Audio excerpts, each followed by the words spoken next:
All right, let's do a quick rundown here of round 4. An interesting round. Again, I think we'll find that the computer team has kind of dominated. An ROE of 18.5 versus our next closest is 9.5 for Team Andrews. Ferris and Digby both were positive. Kind of Erie and Baldwin are still, I think, working their way out of the hole a little bit. Digby and Erie and Baldwin each had emergency loans. Baldwin's emergency loan continues to get a little bit bigger. As we go along, kind of like to look at the sales. Chester dominating again. Not terribly unusual in the practice rounds. I'm optimistic, anyhow, that in the competitive rounds that the student-run teams will pick up their game a little bit. Again, they learn and they change. The computer is going to run things the way it has run, so hopefully student-run teams will improve dramatically and be able to defeat the computer team in the competitive rounds. So come down, stock market summary. What's going on? Andrew's the only team, again, that hasn't sold any stock. And I think I'd ask this question of everybody. Has that hurt Andrews? No. Has it benefited Andrews? Both in terms of earnings per share and ROE, it has. Okay, and you might ask yourself, what are the two main things that my scorecard scores? Okay. Bond market summary. We'll ask some questions about bonds, probably in some later assignments as we go along. It's things that you want to take a look at. The series, it gives you an idea of what the original interest rate was, 14%. The series means its maturity date is 2023. 2029, 2030, 2031, or the maturity dates, the amount, the face amount. The yield means what's its yield at today. So the yield has gone down, right, because it was originally issued at 14%, and now its yield is 13.2%, meaning that it would be worth more, than the face value if somebody were to trade that. And that really has no impact on the business. I emphasize that. It has no impact on Baldwin if we're looking at this particular one. It's just saying that if you were in the marketplace, and here's a price, 106.4. So for each $100 of bond, you would actually pay $106.40, or a premium of 6.4%. And what that tells you is that interest rates in the marketplace have gone down, and yet this bond's paying 14%. So if you were an investor, you'd be willing to pay a little bit more for this, basically to get what the current rate is in the marketplace. And you see some bigger numbers down here, in terms of, and that's probably because they go out further. The yields are smaller, from what they were initially, and so you see some bigger premiums that you'd have to pay. Again, we'll talk about those. I kind of wanted to introduce you to the idea of what's going on. Next year's primary, wow. So rates are going to go down dramatically, which is going to make these actually worth a lot more. Again, no effect on the business really, but something that's important in the marketplace. We come down here. You guys ought to spend some time looking at this. Look at Chester. Chester's investing all kinds of money in plant improvements. My guess is that they're probably going to purchase some capacity because they're kind of dominating in sales. But again, that's just kind of a guess. I'm going to check up here and see if we see some things. Chester's had to, because their sales are so big. They have had to adjust and purchase a lot of capacity and whatnot. So we'd expect that their depreciation is a lot bigger. Ferris has a lot of depreciation too, but they've done some plant improvements throughout, probably more regularly than has Chester. Sales of common stock. So Chester still sold some stock. Erie, selling $100,000 worth of common stock is it's kind of like kissing your sister. It really doesn't get anything accomplished. Purchasing back some common stock there, that's interesting. Okay. In this case, I'm going to tell you probably not the best idea because they did have an emergency loan. But I'll tell you what, if you're sitting on cash, like Chester is, for example, buying back stock is a great way to increase your earnings per share, increase your ROE, and probably increase your share price. You've got fewer shares outstanding. It's the old supply and demand thing. If you have fewer shares outstanding, the price should go up. Okay, should. And we see some emergency loans. Baldwin, big emergency loan. Okay, a little bit smaller, just over my threshold actually for both of those. Nothing else really. Retirement of long-term debt, no big deal. Cash from long-term debt. So we see Ferris actually issuing a little bit of long-term debt. Nothing wrong with that. Okay. Debt's always cheaper than equity. Very true in this game. Again, sometimes that's hard to pencil out, the difference and why that's the case. But debt's cheaper than equity. Okay, so balance sheet, we look again, we saw the depreciation that Chester had, and we look at the size of their plant and equipment, $260 million, so way bigger, right, than the others. And once again, we're going to see that we still have lots of excess capacity. Chester's the only one that's kind of using their capacity, okay, and they still have a plant that's that big. But again, that's because their sales are quite a bit bigger, than Digby's the nearest. I didn't look up, and I should have, and I apologize. I'm going to scroll back up, but we didn't look at the contribution margins and those things, which can be kind of interesting. Digby, a nice contribution margin. Big SG&A to sales. I think if I remember right, Digby has spent a lot of money on that SG&A marketing and whatnot. We see other contribution margins. Ferris got a nice contribution margin. Baldwin, and why is that contribution margin so low? It'd be interesting to look at. And Erie's got a relatively low contribution margin, and again, it'd behoove everybody to take a look at that. You should spend as much time analyzing the other teams as you do your own. As I scroll on down, look at equity as well, and we see here, Chester's equity is almost double other teams.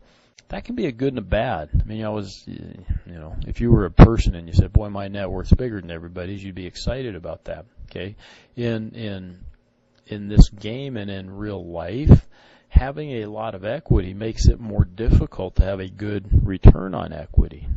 Okay? And depending on how you got that equity, if you sold a bunch of stock, it makes it difficult to have earnings per share. Most equity is built through retained earnings over time. Okay, but in either event, it still makes it difficult to have a good ROE.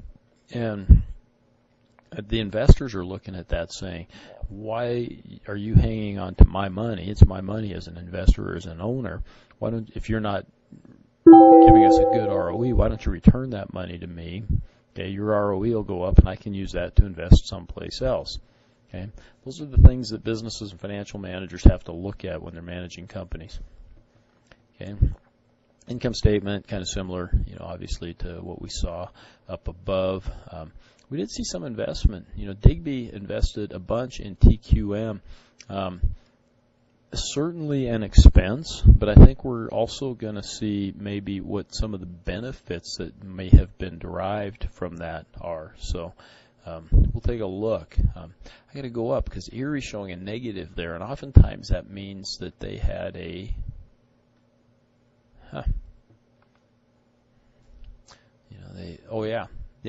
So they sold off. Okay, this is important to note. They sold off some capacity. Okay, and they probably sold it at a little bit of a loss, an accounting loss, and that's why this is a negative. So I thought that was a little bit unusual, so I thought I'd better go up and check that out. That's why this is a positive number up here. Most often you'd see negative numbers when teams are investing in it, but Erie obviously then sold off a little bit of capacity. And here is our capacity. Again, you see only Chester and Digby are Chester's pretty close to using full capacity. Digby at least using all of the first shift capacity and a little bit of second shift capacity, but otherwise all the teams have way more capacity than what they need. Okay, way more capacity than what they need. And so overall, I'd once again say that we have, as an industry, way more capacity than needed. Okay, so we slide down, we take a look at a few things here. We see Andrews, nice job really on their inventory. A little bit more in traditional probably than they'd want, but not too bad here. Did sell out, and you worry about stock outs. I'm going to ask you one question about a stock out, I think. Baldwin did good in the traditional and low end, but look at that extra traditional product here, So you ask yourself, why didn't that sell? Well, age 3.8 when we go down and look. Yeah, okay. 13,000 on the MTBF. I'll bet you it's a little bit below. And then the price compared to other traditional products looks to be a little bit high. Okay, so your age is off, your price is off. Perhaps the performance and size, we'll have to look when we get down below. Okay, might be off. And bold, wow, all kinds of inventory, and we don't even know where bold is sitting. Age 13, so I'm guessing that bold is probably out of, and here's the problem and why Baldwin's probably having some difficulties. Bold's probably out of the circles, and we'll take a look when we look at the perceptual map. Chester, of course, good job. A couple stock outs, but you like to see a little bit of inventory there, meaning you didn't have stock outs, but not too much. Okay. Digby, maybe a little bit too much inventory. Okay, they did a nice job of selling stuff. Pretty good sales here, but especially like in their performance here and in their size categories, a little too much inventory. If I remember from the perceptual maps, it's probably because their positioning is not real good, and positioning is really important when it comes to those. Okay, Chester, on the other hand, positioned really well. Okay, something for the competitive rounds that you got to remember here. Okay. Unless you start early in positioning your products, especially in the high performance and size categories, you have to start early, moving those up about as far as you can, okay, in order to stay competitive there. Okay, you're finding now probably that if you try to move too far ahead, it moves the revision date way out. Okay, and that's a disaster in and of itself. Okay, and so, because you don't want that revision date to go past the next year. And so you can only move it so far and keep that revision date kind of normal. And so unless you get on top of that right from the very start, it's very tough to be competitive. I think some of you are finding that out. Unless, of course, you introduce some new products. And again, I pointed out, I think, early that Erie probably made a mistake when they introduced some of these products, and their ear is probably out of the way, or out of the circles. But these sold really well in the low end, being new products. But spending the time and money to introduce products in the low end is probably not worth it. Normally, you want to introduce products up in the high performance and size category, because that's for new adopters, right? Apple doesn't generally come out with a new phone that's going to appeal to the lower end. Generally, it does happen at times. I'm not going to tell you that it's impossible. But generally speaking, their new iPhone 8, iPhone X that's supposedly coming out, they're going to be geared up for the top end up there. Okay, think about that in terms of what real companies do. It might give you some perspective on that. So, and Ferris, sold pretty good, ran out in the low end. A little bit of too much inventory in the traditional, but otherwise pretty good. Sold quite a bit down here, right, in high performance and size. And the right amount of inventory there might have sold or might not have made enough in the performance category. We'll do the perceptual map. One thing that was, I don't look at these things all that often. I look at this one fairly often, but it's kind of interesting to notice. I scrolled through this. I noticed that Digby had good accessibility all the way around. Again, probably because of the amount of money that they're spending on marketing, sales and marketing. Erie gave up a decent amount here in the traditional side, so they could have made and sold a little bit more.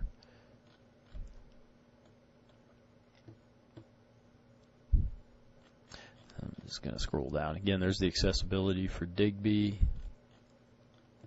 Erie had great potential here in the low end too. Okay, so Erie gave up between the traditional and the low end, gave up quite a bit. Okay, and maybe they didn't have. I'm gonna scroll back up. Probably drives you guys crazy when I do that, but yeah, they did have capacity. Okay, and so sold out here, and sold out all of their traditional and low end products. Okay, and they had plenty of capacity to make more. So kind of interesting then when you look at those and you wonder, boy, how much more, Erie could have sold another, looks like 5%, maybe 4.5%, 5%. And in the low end, they could have sold another, looks like a solid 10%. Okay, which again, doing the math, okay, and this is just off the top of my head, but that means that if they could have sold 10% more of the market, they could have sold another 1.4 million, roughly, 1.4 million units. In the low end, they were priced at $18, so they're pricing it but 1.4, times if it was $20, it'd be that 28 million. Okay, and so something a little less than that, maybe $25 million in sales that they gave up there. Yeah, ouch. Okay, those are the things that you really want to take a look at. Okay. Their Eagle, just kind of looking at some of those. Again, accessibility for Digby there. But when we look at the bigger perceptual map, it's a little bit easier to see. You'll see that teams, haven't been competing. You get some new products by Andrews, it looks like, that got introduced and are up there pretty good. And that's why, they're sitting good here. They gave up a decent amount of sales here that Digby kind of took advantage of. But that's because they got two products, and the one is very well placed. Performance, same thing going on there. There's a bunch of teams in the middle. Again, you got your computer team that's pushed its product out to the front edge there. Okay, taking up 50% of the market share. So selling as many in that category as everybody else. Again, it's in that case probably primarily because of positioning. You got reliability, which is important. Okay, their reliability is right at the top. They left it up there. Erie's moved theirs down below that 1/3 threshold, so probably hurts them a little bit, but they're still selling quite a bit. But maybe because foam stocked out, right? Because foam gave up a big bunch of market share. Yeah, so Andrews kind of took advantage of that. What was I going to say? But you look at the customer buying criteria again, so their MTBF is good, and then their positioning is good. And the ideal position here was 13.4 and 13.2. And look at that, they're right at, they ended the year at 13.4 and 13.2. So they actually were out in the front edge ahead of that, okay, and they ended the year at that particular point, which is pretty impressive, okay. And the size, I think we're going to see something pretty similar there. Again, you really have the computer team. It's the only one that's competing on positioning, and the rest of you would have a difficult time, if not impossible, at this point in time to try to catch up. So actual and potential, I'm probably going to ask some questions. I know I did ask some questions that are going to deal with that. The perceptual map, I think, what was it, bold that we were worried about? Where is bold? I can't even see bold in here. Huh. Performance is 11.5. Size is 14. So size would be there, and then 11.5. So it should be right in here. Is that bold there? Huh. I wonder why it would not, but it didn't sell any. Was it out of whack on the price then, maybe? I'm sorry, I got to go back up and look at that. Okay, things that you guys ought to ask too. So its positioning and stuff was okay for the performance segment. $27 on the price. That almost may be out of the realm on the low end, and or the MTBF, okay, or a combination there. So let's go back to that performance.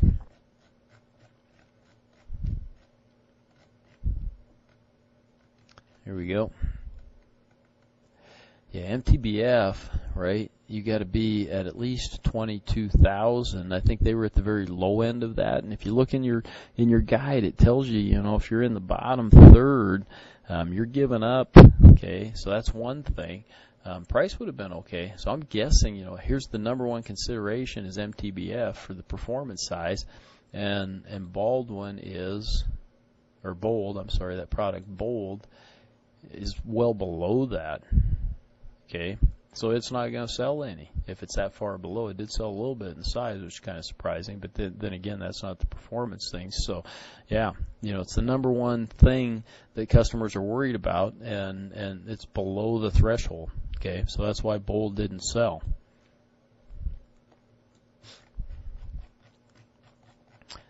Now we come down, perceptual map. The other thing we really got to take a look at here then is going to be, we want to look at this because we see some good investments and we see some big impacts. Look at Digby saving 10% right now on their labor costs. It's kind of a rough way to look at that, but 10% is huge.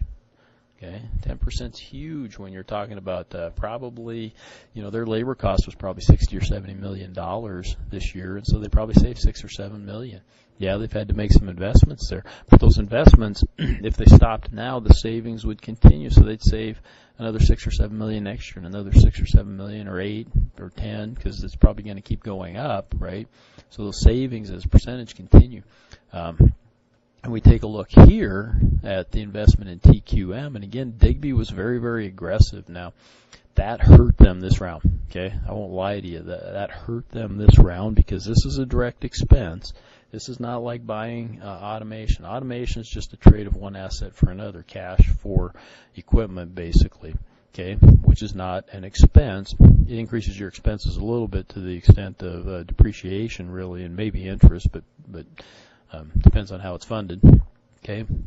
So this was a direct expense, okay? And so it hurt them a little bit this round, but look at this. Okay, so let's say this is just simple math off the top of my head, but they spent $25 million. But they're going to save about 6%, a little less than that 6% in material costs, and about 7% labor costs. Well, let's just average that out, and let's say that that's about 6.5% of their variable costs, okay? This is really rough, okay, but what was their variable cost for Digby? $119 million, okay? So they saved in this first year then 6.5% of that, which is about, oh golly, 6.5 plus about $8 million, okay? So I'm going to scroll back down real quick. So we spent $25 million. And we saved on this about $8 million, okay? And reduction in R&D cycle time. Remember how I told you it's really tough to catch up at this point in time, okay? All of a sudden now they can move their products a third of the way further, roughly, okay? Further along that perceptual map line, okay? They can move it up further than the rest of the teams. They all got 0, okay? So you can move it further and be more competitive at this point in time by doing this, okay? Not necessarily saving money there, but, okay? The other thing they did is reduce their administrative costs, almost 50%. Now, admin costs aren't that expensive, but I'll bet you they still saved $1 million or $2 million there. Okay, so they spent 25, and in this first year they're saving 8 plus a couple, maybe 10 million. They also had a demand increase of 7.7%. So their sales increased, you know, that contributed a big amount, maybe 25 million to their sales. Hard to say what that saved them, but let's say a couple million at least. So my point is this, they spent 25 million, okay? They got back about half of that this year. Okay? Guess what's going to happen next year? Even if they don't spend a dime, they're still going to have this savings. So their payback is going to be roughly 2 years. That's really off the top of my head. Okay, the payback will look bigger next year. It hurt them this round, but next year, if they didn't spend anything, I'm not advising that. They may want to spend some more, okay, to build up some more goodwill and build up some more of this stuff, okay.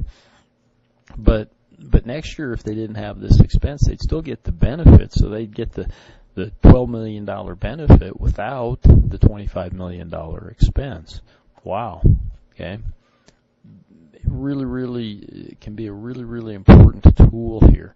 There's some recommendations, and this is one of those things I don't know that I talked about too much, but if you look on your spreadsheet, on your decision-making spreadsheet, you'll see the little, I think if you use the Excel one, it's got the little red triangles in the deal, and you'll get a little pop-up, and on the other one, I think it's a little eye in a circle. And it gives you a little pop-up and explains to you then the benefits that you get by making these investments, and it also tells you, in some cases, what the optimum is, okay, per round, and what the optimum is overall. At some point in time, I mean, it might sound wonderful to just keep spending and spending here, but it's kind of the law of diminishing returns. So you get huge benefit with the first investments that you make, but that tends to moderate as you continue to invest.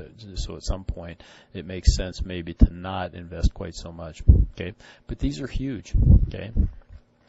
It's probably one of the biggest reasons that Digby was pretty close in sales. Okay. On the other hand, it's probably what contributed a little bit to their emergency loan. They did make a profit. Okay, but I think they did have an emergency loan, didn't they? Yeah. Yep. Okay. Now, what would have made sense? Well, they could have funded that from short-term borrowing. Okay. And then not had the emergency loan and still had all the benefits. Okay. Again, they made a profit of about $2 million. That's after tax, and the $12 million I was talking about would have been before tax. Okay, but imagine if you added to this $2 million, $12 million in before tax, after tax would be about $9 million. No. It should be about $8 million. Okay, they'd have had about a $10 million profit, and if everything stayed the same next year, that's about what they would have, which would be the best of the student teams. Okay, no idea then. I'd have to do some calculating to see what that would have done to their ROE and earnings per share and those types of things. But, okay, good important things to take a look at and really spend a lot of time and pay a lot of attention to. So I think that's it. I probably talked a little bit too much actually in this rundown. It was a good, fun round. So thanks, and I'll be doing the assignment and last week's assignment here shortly and get those off as well.